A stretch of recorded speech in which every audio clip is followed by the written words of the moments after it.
What's up, witches? It's Witchangelnekora, and welcome back to the Hiveswap Friendsim. Last chapter, we got to experience Tagiri in all his crazy troll anime goodness.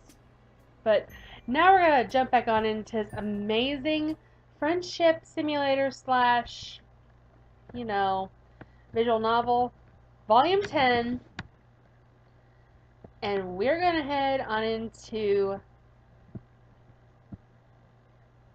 Zebede chapter. Is that how you pronounce it? Zebede? Zebede? I have no idea. Tonight you're abuzz with excitement. Wait, no, your palm husk is vibrating in your pocket. One of your friends is contacting you. You pull it out and a notification pops up. Zzz, buzzing zzz, is requesting to add you on Chitter. Chitter is the troll version of Twitter, by the way. The message is accompanied by a little icon, blue, with a silhouetted winged animal. Some of the similarities between this planet and your own are starting to stretch your powers of belief in coincidence. Whatever. You pull up the app and read the messages from, could it be, your potential new friend. Oh my god, hi! I hope it's okay to contact you. Oops, I should probably introduce myself. Ha! I saw your picture on Sarava's stream. I'm one of the biggest fans! But now one of yours. Loves those looks. Anyway, I would love to chat if you're open to it. If not, it's okay, you can just ignore me. Haha. Everyone else does. Could this be the universe reaching benevolently down to do you a solid? It's like being given a giant pile of money unasked. You didn't have to do anything for this friendship. You didn't even have to walk anywhere. All you literally had to do was join the fabled social media and it literally appeared in your pocket. Your hands are shaking a little as you go to respond. You don't want to seem too eager, or do you?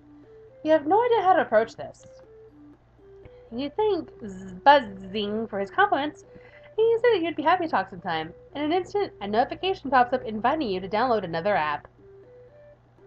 Oh, that's so cute! Oh, look at his adorable little face! You do it and a video screen opens. Suddenly, you can see your new friend's face. He's sweetly round and roly-poly, and smiling at you broadly. What, did we just download Skype? Did you get Skype or WhatsApp or...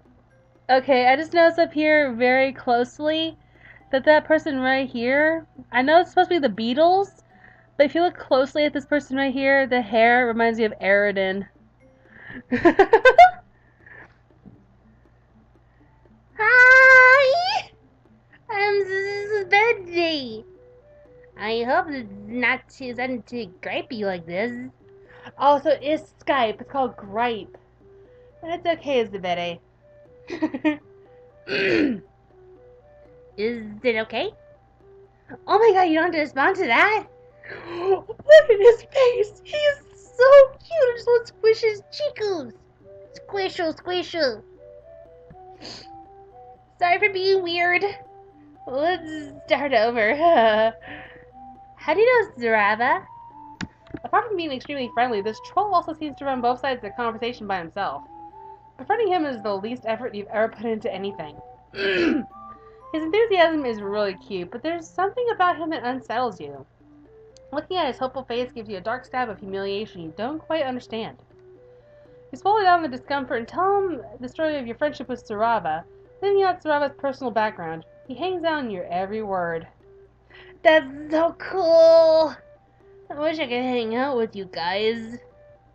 Oh my god, now that I'm implying that you'd want to hang out. It's just... no one ever comes to visit me. He takes out his phone, taps in a few keys. A notification box pops up in front of the video. It's just a DM from, it just says sad face. You ask him why that is. I live in the middle of nowhere. It's good for the bees, but I guess no one really thinks it's worth the effort to come all the way out here. It's just me and Malusis. You really can't do much around the hive. It's fine.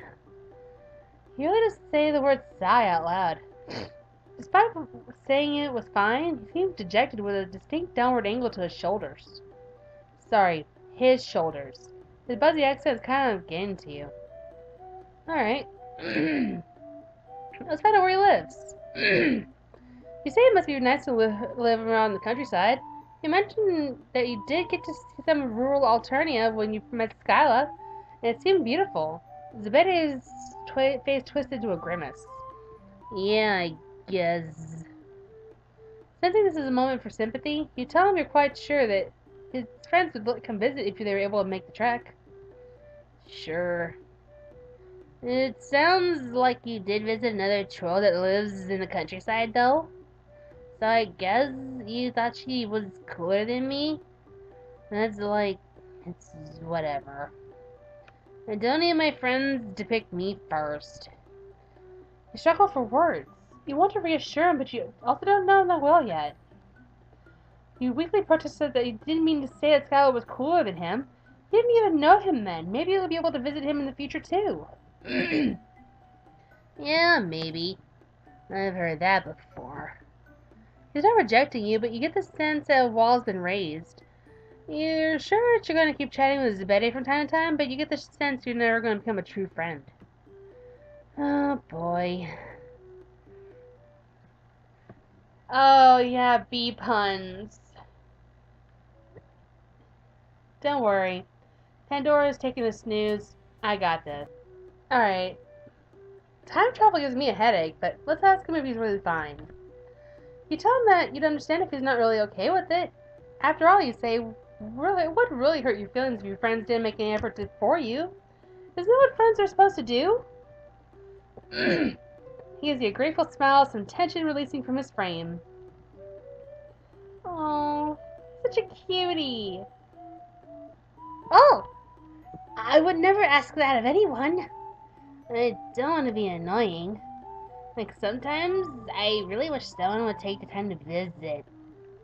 But I totally don't blame any of my friends for not coming. Okay, I understand you have to decide which friends come first, and I just don't. Some people are just cooler and more fun than me. It's understandable. This must be your lucky day. First of all, no one has threatened bodily violence towards you in the past 10 minutes. Like, your fear for your life is just at a low-key, reasonable level. Second, this troll is making it really obvious what he wants you to do. This is a total slam dunk of a friend opportunity.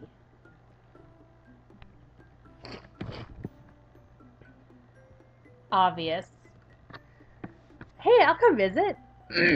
Zebede's face transforms utterly. It's astonishing. He goes from sullen and shadowed to utterly radiant. Your heart pangs with an overwhelming surge of fellow feeling. Sure, you've seen other trolls react emotively at the sight of meat and blood and your own body sparkling under the moonlight. But Zebede is the only one with such an extreme reaction to friendship. Man, you are really feeling this little guy. You'll come? Really? That's so cool! Thanks! This is gonna be so good. I'm gonna get all the best snacks, and my Lucis is really cool. You like him. This is so exciting! You leave Zebede to his preparations, even as the bubble of joy inside you goes a little wobbly. You aren't used to such high expectations from prospective friends. Most people who just expect you to be the imbecile. You absolutely can't screw this up. You made a promise to your brand new friend. Unfortunately, that promise is to visit him in a house that is, by his own admission, so far away that not even people who know what the frick is going on can be asked to find it. You haven't thought this through. That's never stopped you before. First things first. What old friendships can you call on to help you out? I.e., who is likely to have a vehicle of some kind? You can always call up Tagora to see what he thinks, but you really don't want to be too needy with him. Amizio? Well, doesn't look tall enough to reach the pedals. Zebra? Just no. I agree on that one. Frick that guy. You are a strong, independent alien who don't need no troll. You also don't think that aliens are allowed on public transit, and you don't know the number for troll taxis. So you'll do a crime. Perfect. Huh. what did Connell do when she stole a car? Punch the lock off with one big fist. You won't be punching off any doors, but eventually you find a car that isn't locked. It's almost like someone helpfully left it for you. Sucker! It pricks slightly at your conscience as you slide into the seat and fire up the autopilot, heading out into the country once again. Man, these two are beautiful. But recently, anything that isn't brutal, indiscriminate violence doesn't kind of faze you. So you stole a car, big deal. It's not like anybody died.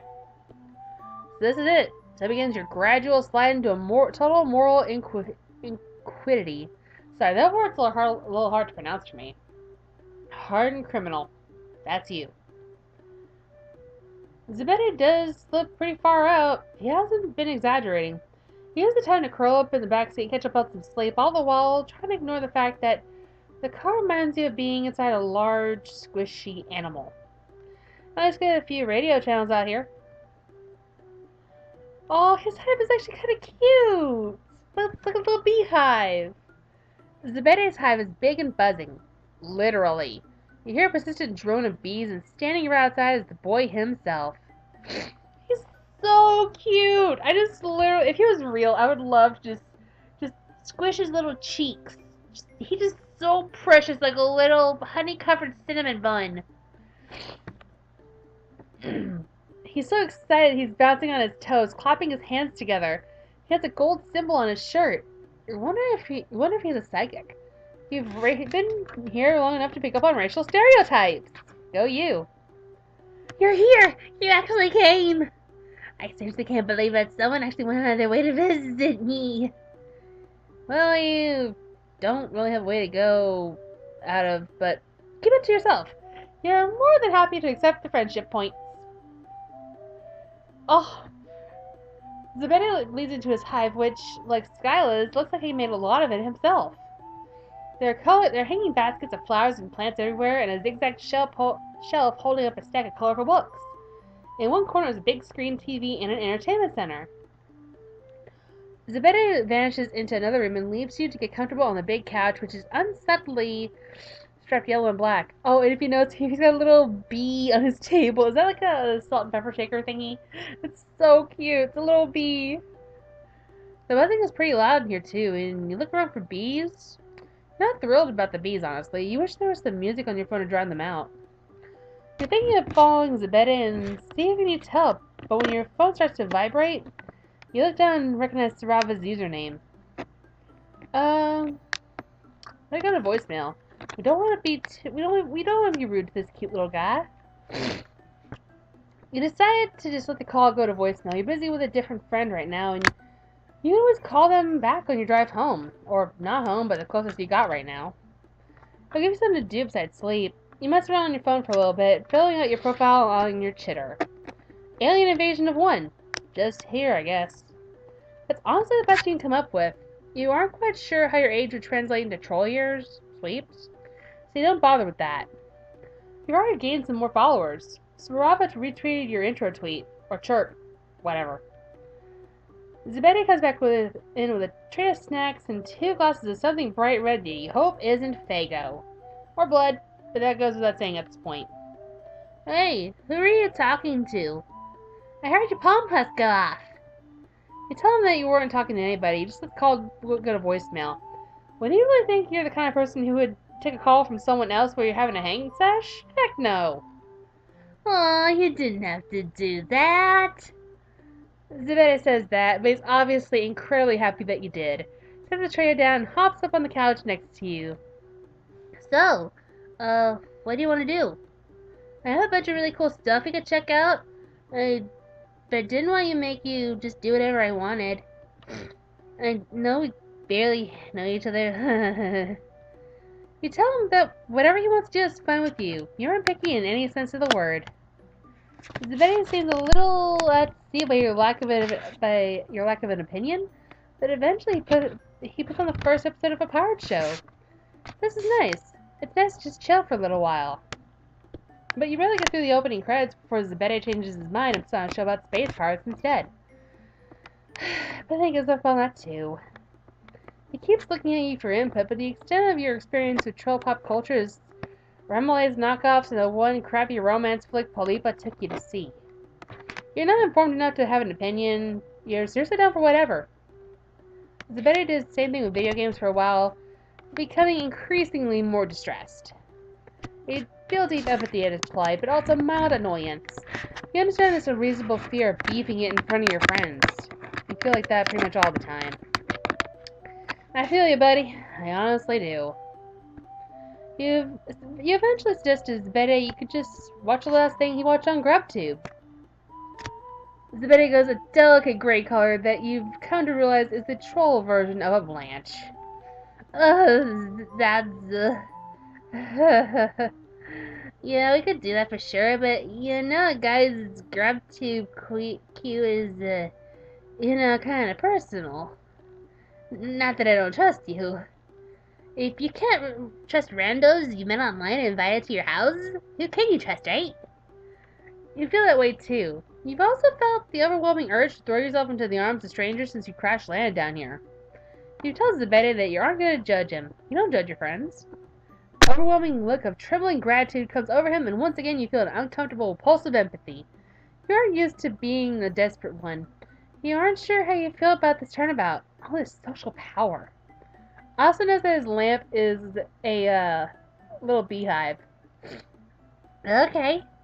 The two of you scroll down through the history on his GrubTube account, and you find yourself choked up by the incredible trust he is showing in you right now, like someone behind the curtain. There doesn't seem to be really anything worth getting stressed over. No porn or anything. He does have a lot of videos of Sarava, specifically ones where they're actually on camera. Oh yeah, they're so cool. It's so rad that you guys are tight. I really want to meet them someday. He sighs, and he sighs again, a bit louder. Catch on to your part in this bit and tell him that you can probably figure out a way to make that happen. You hope you don't have to follow through on that.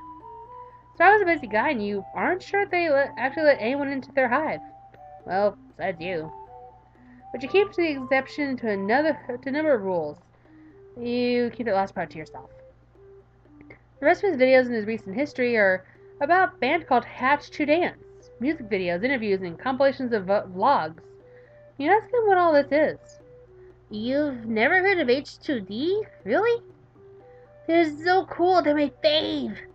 I mean, this guy's like me whenever I talk about Tokyo Hotel. He gets shifty-eyed. I mean, whenever they're outright, I guess. Oh, come on. I love Tokyo Hotel a lot. I mean, they're one of my favorite groups. Like, big time. They're number one on my favorite band list. I don't care if you don't like them. We all have our favorites, okay? Just respect that. Their music is kind of catchy, and they have a pretty dope group dynamic. But, I guess this guy's like talking about it in a K-pop sense, because I do like K-pop as well.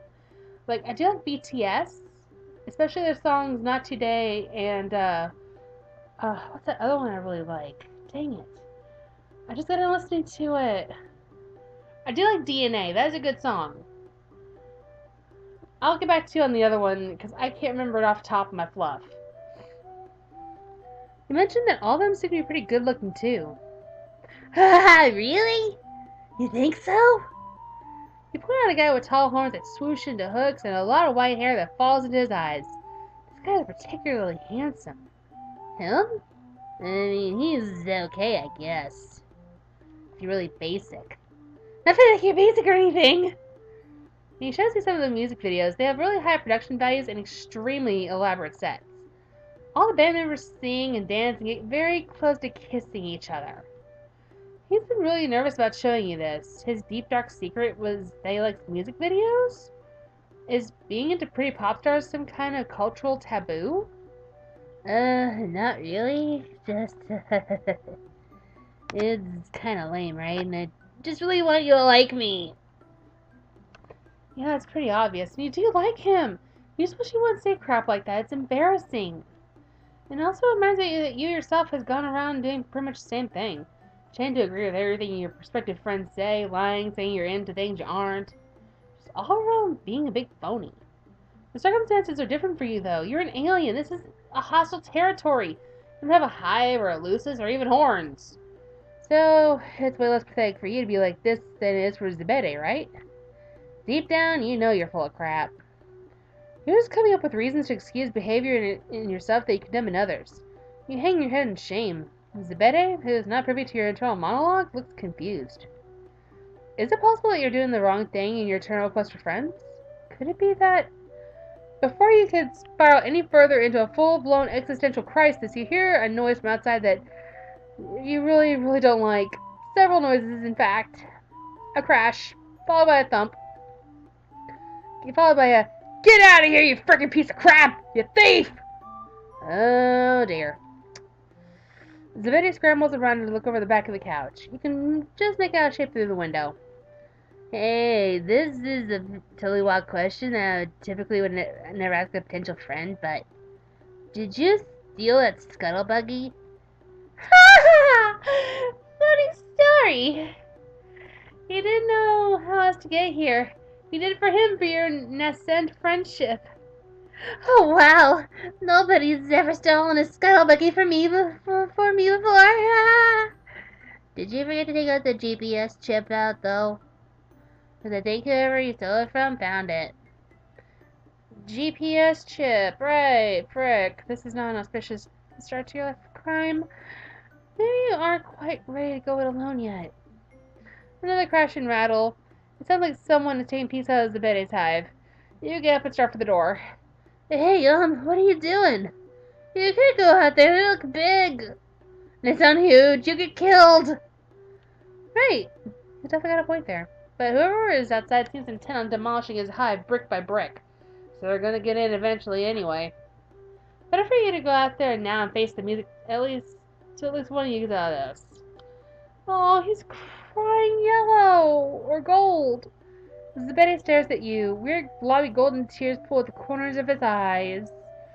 Oh, Quentin. I just want to wipe those tears away. Have you blow your little snoot. You just look so cute like this. You would do that for me? Nobody's ever to die for me before. That's so nice. Yeah, you're pretty nice. Also pretty idiotic considering you're about to go give yourself up to a big angry troll whose car you absolutely stole. Well, it's been fun while it lasted. Actually, it's been mostly terrible. Oh well. Goodbye, cruel world. Wait! You have one hand on the doorknob when Zebede's shout rings against the walls and ceiling. No one is touching my new friend! Uh-oh. Outside, the buzzing rises to a rattling crescendo. It's so loud that it no longer sounds like animals. It sounds like weather. Or a fighter jet. The intruder screams. You wince, but you're also overwhelmed by gratitude and excitement. Zebede did that. For you. The screams stop after a few seconds, and the buzzing gradually recedes. You and Zebede are left staring at the door, and then at each other. Behind you, GrubTube is autoplaying an H2D interview. A little ambient crackles of the white electricity you've come to associate with psychics Reef Zebede. Before that fades too. Did he just seriously telekinetically gather up a bunch of bees and just throw them? No, that sounds hard and potentially dangerous for the bees. I'd more just ask them nicely. I'm bad at it though, sometimes it doesn't work. Well, it sure worked this time. Yeah. Oh, look at you, looking all proud and puffed up like that. You look like a big honey-covered cinnamon roll. You're just so cute. Zebede nods, and then he nods again. Yeah, that was pretty cool, right? Oh, you are so cute! The two of you venture outside to see what's going on. Nothing's going on. But now it's quiet, the car is exactly where you left it, and there's no sign of the bees or the intruder. So they either ran away or got stung so many times they dissolved into sludge. You feel another pang of conscience, but it's not enough to cover up your ecstatic surge of happiness when you see how chuffed Zebede is to have set some bees on the guy. You tell him you're grateful, but you think about adding that you're so proud of him, but you don't want to literally make him explode. You let him hug you instead. Guess this means you have a scuttlebuggy now? Yeah, spoils of war! You want some buttery exploded kernels?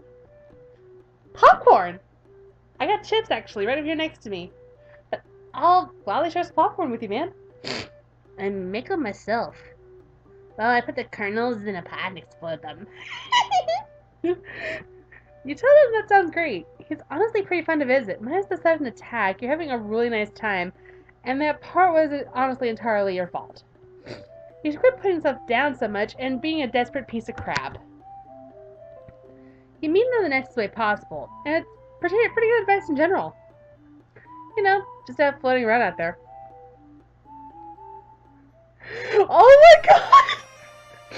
I love this! It's literally like a troll K-pop group, and there's a bee pun down here. We can be friends. Oh, that's so cute.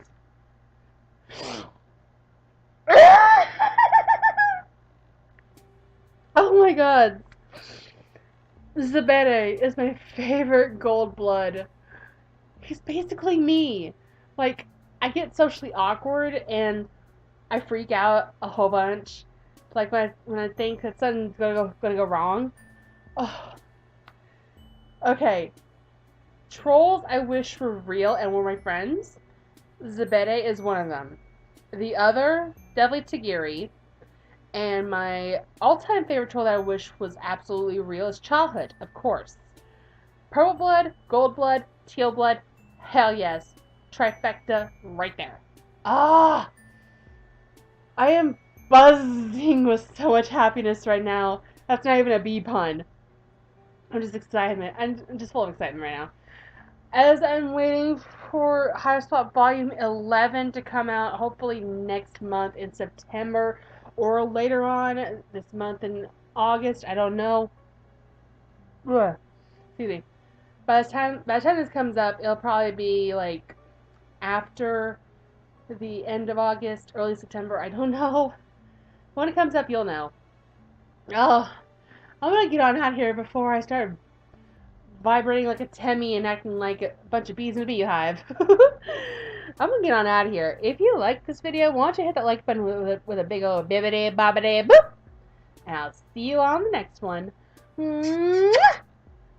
Stay magical, my friends. And I hope we can be close friends.